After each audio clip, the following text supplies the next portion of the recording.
Okay. That's exactly the mixture we have as far as Christians. Half in the world, half clearly uninformed about what I am actually doing in this hour. So, I'll continue here. What I'm saying first is, well, I confirmed something for a lot of you. Yeah, you went right into the devil's trap.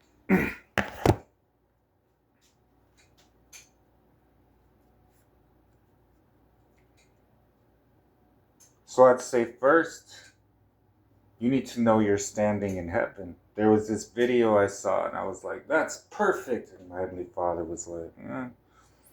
And it was basically when you think you're saved, but God doesn't know you. So we have a strategy, we have a plan. It's not being rushed or anything. So we're taking more of the approach of, no, you've been told something by God. And many of you were used to that approach of, Lord, I know what you want me to do. You'll be here tomorrow. I'll do it tomorrow. And that turned into, now it's a week. Then that turned into a month. Some of you so lost that you never really even walked with me in the first place. If you have a divided church and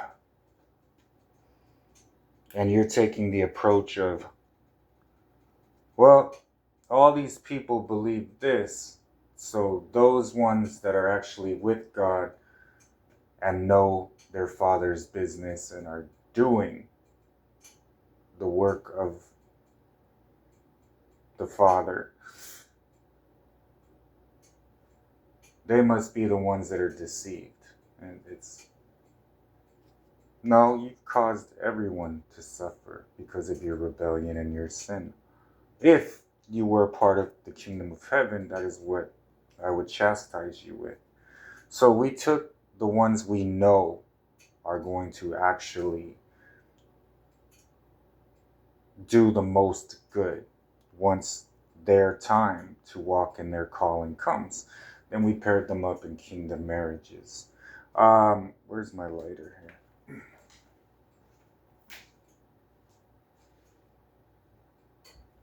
But we always kind of dealt with what was in front of us because we had to. And we were faithful to God. So it took that. And we understood we'd be misunderstood, falsely accused, and all of this. So when you're in willful sin and you have judgment over you, you're kind of not going to be in that place of where I am, there ye may be also. I go to be with the Father. You're not going to be with God. So then you have to look at your life and what it looks like, what it's going to look like, all these thoughts. Are you a false prophet? Are you being talked about on CBN? Are you a rapture believer? What did you actually contribute to the mess of your life? What sin did you actually commit that caused this avalanche of judgment that fell upon you, prodigal? And if you trace it back, it's going to be you left your kingdom marriage, you broke vows to God, your sin. Your sin is what's separating you from your happiness, a sound mind, peace, joy, things like that. And then worse, you dragged your kingdom spouse down with you because your kingdom spouse was assigned to you. So those of us that actually are a part of the kingdom of heaven, we're with God right now. The issues Christians are talking about are minute and not relevant, really. It's something we don't even plan on dealing with, honestly. It's like, okay, here's what we're doing.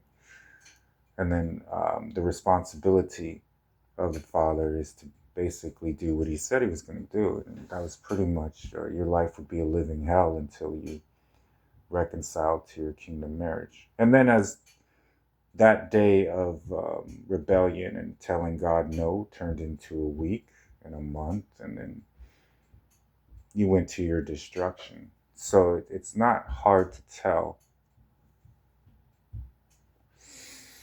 what's actually happening. And then it's why God's people and the enemy are kind of walking so close together. It's because the enemy is masquerading as Christians.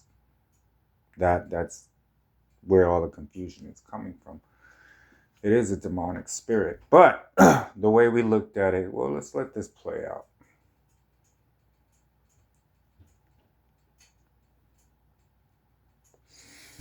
What ended up happening is people started saying, well, Jesus failed me and he promised me this. And it was simply, that wasn't Jesus talking to you. And you were told that multiple times. Well, of course, use Mary for an example, thinking a 19-year-old is God. Not just that God couldn't be 19. I'm not saying that. It's just not a spirit-led, anointed man. But she's thought all kinds of people. What Mary thinks is a burden I bear in my marriage, but a proclamation of this generation's type of acceptable godliness, I guess, is you make it up and the Bible has no bearing.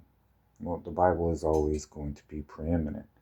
So the many problems you have aren't as big as you think. It's some of it, prodigals are just reaping what you sowed. What you did to the kingdom spouse had to be done to you. You started this whole problem that you didn't know you were getting into when you attacked God and your kingdom spouse, who actually is God's child. And that's a no-no. So you have multiple problems that you need to unravel. And the only way to do that, you go to the source. You're going to have to talk to God about it. And the only person that can really talk to you, prodigal, is your spouse. Because I had said, we're going to go back to, what did I tell you? And why are you failing? And then I said 3 years ago, I will only speak to you through your kingdom spouse. So that's 3 years of whoever you thought was God and giving you godly counsel wasn't in the know. So you can look at it that way. And I'm lackadaisical about it because this is going to work out one way or another. I'm not in a rush about it. You're just prolonging your own suffering.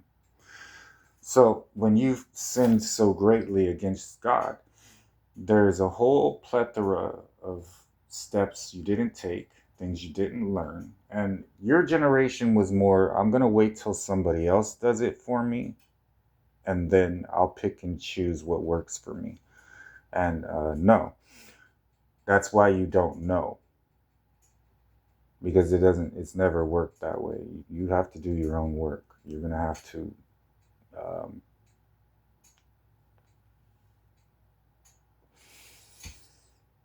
do what God told you to do. He's not going to change his mind. And then he said, I'm done talking. So that's just for Mary. Just press stop.